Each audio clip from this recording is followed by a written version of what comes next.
قبل از بیگ بنگ چه بوده است؟ پرسش در مورد این که قبل از بیگ بنگ چه بوده یکی از جذابترین و رازآلودترین پرسش‌های علوم فیزیک و فلسفه به شمار میره. برای درک بهتر این موضوع نیاز به توضیح دقیق‌تر نظریه بیگ بنگ و بعضی از فرضیات علمی و فلسفی پیرامون اون داریم. پس با تورنج همراه باشید و اگه از ویدیو خوشتون اومد حتما لایکش کنید. برای دیدن ویدیوهای دانستنی بیشتر هم کانال ما رو سابسکرایب کنید و اون زنگوله کنارش رو هم بزنید تا اولین نفر از ویدیوهای جدید با خبر بشید.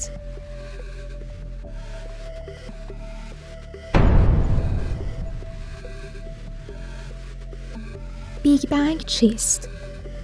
بیگ بنگ یا مه‌بانگ نظریه‌ایه که توصیف میکنه جهان حدود 13.8 میلیارد سال پیش از یک حالت فوق‌العاده فشرده و داغ به وجود اومده.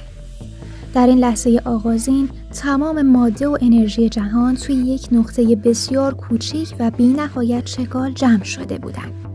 این حالت به یک انبساط بسیار عظیم و سریع انجامید و در نتیجه اون فضا زمان گسترش یافت و جهان شروع به سرد شدن کرد. از این فرآیند که همچنان هم ادامه داره، کهکشان‌ها، ستاره‌ها، سیاره‌ها و دیگر اجزای کیهانی به وجود اومدن. مفهوم زمان و فضا در بیگ بنگ.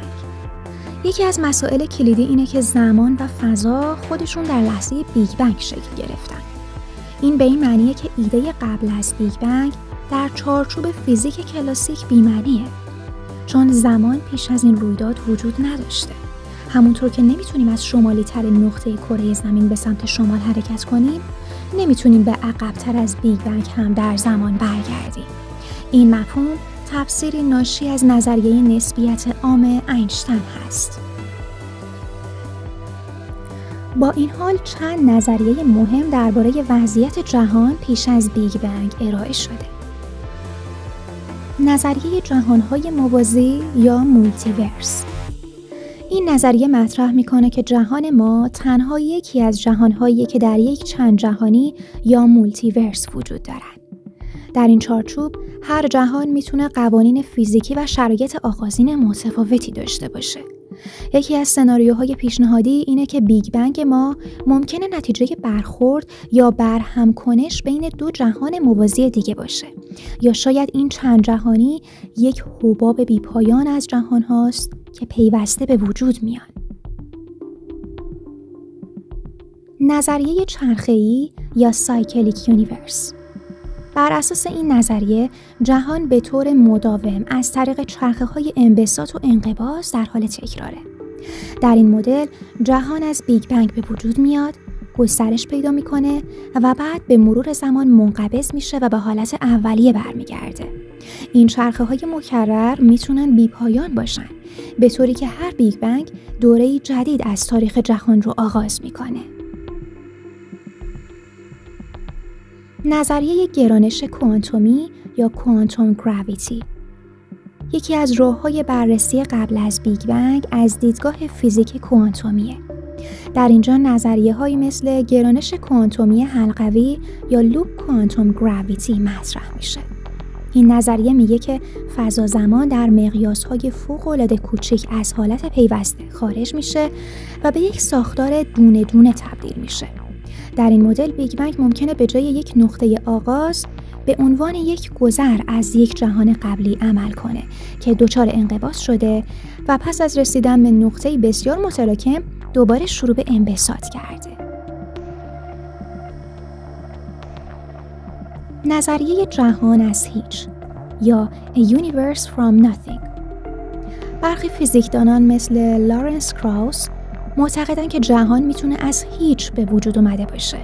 این هیچ البته درک فلسفی از عدم نیست، بلکه حالتی کوانتومیه که دارای انرژی صفره و میتونه به واسطه نوسانات کوانتومی جهان رو ایجاد کنه. این دیدگاه مبتنی بر قوانین فیزیک کوانتومیه که میگه در سطح میکروسکوپی حتی در خلأ مطلق ذرات میتونن به طور خود به خودی به وجود بیان و بعد ناپدید بشن. در نظریه‌های کوانتومی خلأ نه یک فضای خالی بلکه محیطی پر از نوساناته. این نوسانات میتونن منجر به تشکیل جهانهای کوچک بشن. طبق این مدل جهان ما هم ممکنه از یکی از این نوسانات کوانتومی به وجود اومده باشه و بیگ بنگ لحظه‌ایه که این نوسانات به یک انبساط بزرگ و ساختارمند منجر شدن. تئوری‌های فلسفی و الهیاتی.